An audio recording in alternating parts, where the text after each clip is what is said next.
Dance کرنا وغیرہ وغیرہ ہم اسے گناہ ہی نہیں سمجھتے، حالانکہ یہ اتنا بڑا نقصان دینے والا گناہ ہے کہ آپ اس کو سماعت فرمائیں کہ حضور سرور دو عالم نبی رحمت آقا نعمت تاجدار انبیاء صلی اللہ تعالی علیہ وآلہ وسلم معراج کی رات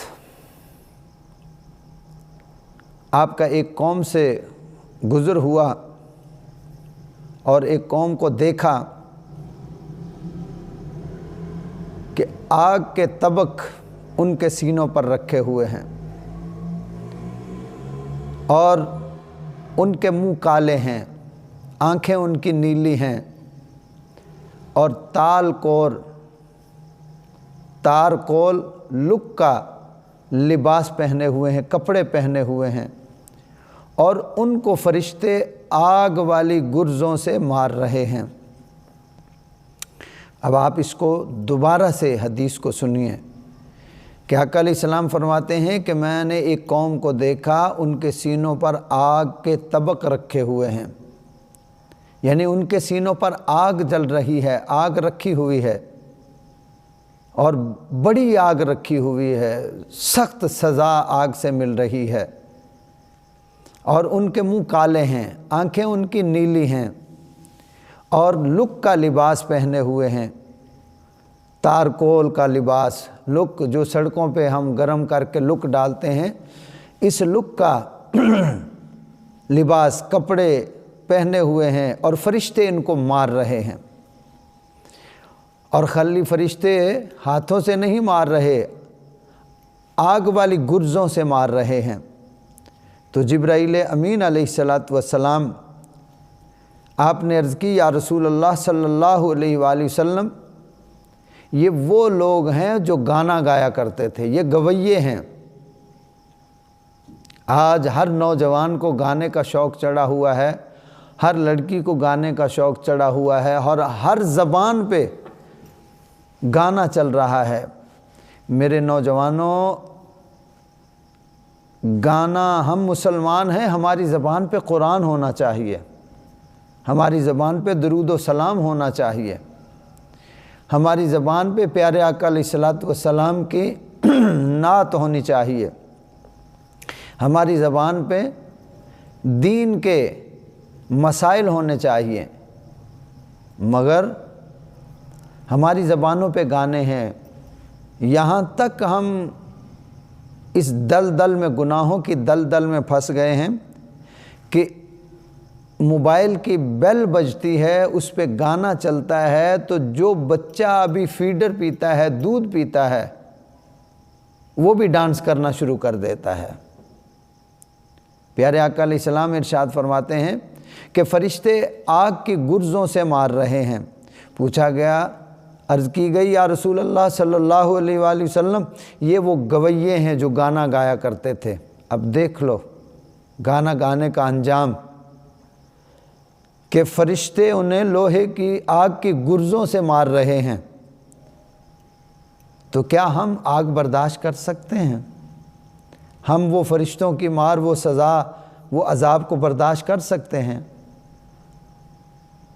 ہمیں اس پہ سوچنا پڑے گا، غور و فکر کرنا پڑے گا۔ یہ پیغام پہنچانے کا مقصد، یہ آپ سے حدیث کا ذکر کرنے کا مقصد کیا ہے؟ ہم توبہ کریں، ہم واپس لوٹ آئیں۔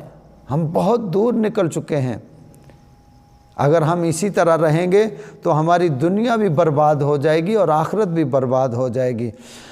آگے اللہ رب العالمین نے قرآن کریم فرقان حمید کے اندر ارشاد فرمایا، وَمِنَ النَّاسِ مَن يَشْتَرِي لَهُوَ الْحَدِيثِ لِيُضِلَّ عَن سَبِيلِ اللَّهِ بِغَيْرِ عِلْمٍ وَيَتَّخِذَهَا هُزُوًا أُولَٰئِكَ لَهُمْ عَذَابٌ مُّهِينٌ۔ اور کچھ لوگ کھیل کی باتیں خریدتے ہیں کہ اللہ کی راہ سے بہکا دیں، بے سمجھے اور اسے ہنسی بنائیں، ان کے لیے ذلت کا عذاب ہے۔ کہ جو لوگ یہ کھیل کود کی چیزیں، یہ بے حیائی کی چیزیں، یہ لوگوں کو بہکانے کی، گمراہ کرنے کی چیزیں خریدتے ہیں، تو فرمایا ان کے لیے ذلت کا عذاب ہوگا، ان کے لیے ذلت کا عذاب ہوگا۔ اب دوسری حدیث سماعت فرمائیے کہ حضور سرور کائنات صلی اللہ تعالیٰ علیہ وآلہ وسلم آپ ارشاد فرماتے ہیں کہ دو آوازوں پر دنیا اور آخرت میں لعنت ہے، دو آوازوں پر دنیا اور آخرت میں لعنت ہے۔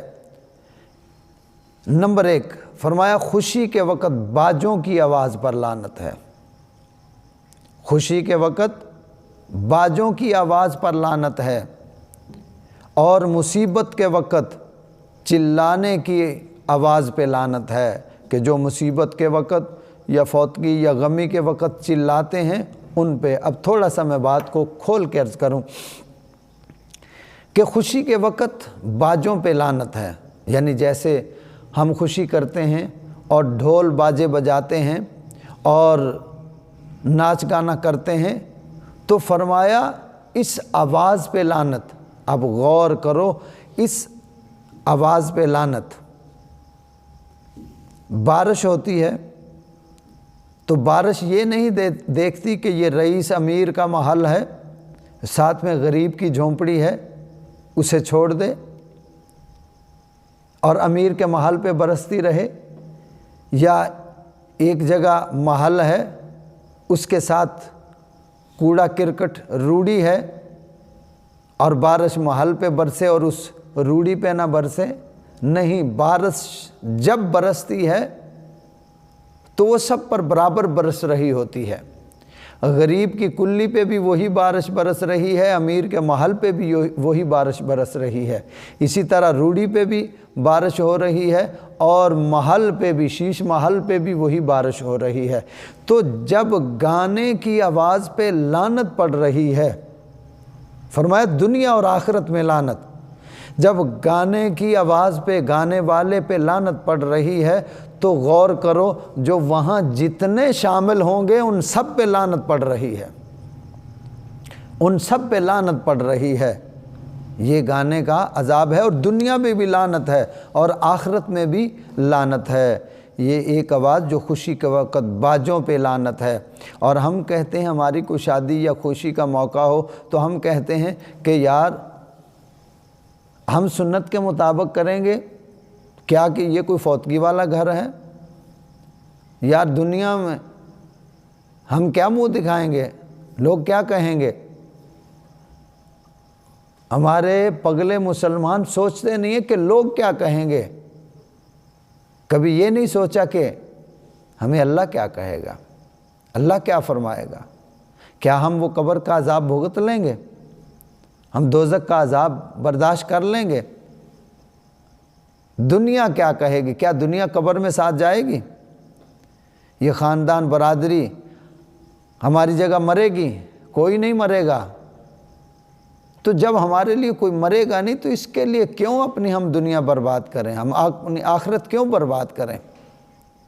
ہم اپنی دنیا بھی برباد کر رہے ہیں، آخرت بھی برباد کر رہے ہیں اس دنیا کی خاطر۔ جو دنیا جس کے پاس پیسہ ہو اس کے ساتھ لگ جاتی ہے، اور اگر سگا اپنا رشتہ دار بھی ہو تو اسے ماننے سے انکار کر دیتی اس دنیا کی خاطر۔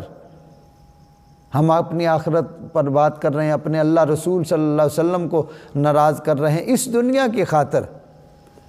یہ دنیا یہ کسی کی نہیں بنی اور نہ یہ کسی کی بنے گی، تو اس لیے اس دنیا کی خاطر اپنے آپ کو برباد کرنے کی ضرورت نہیں ہے۔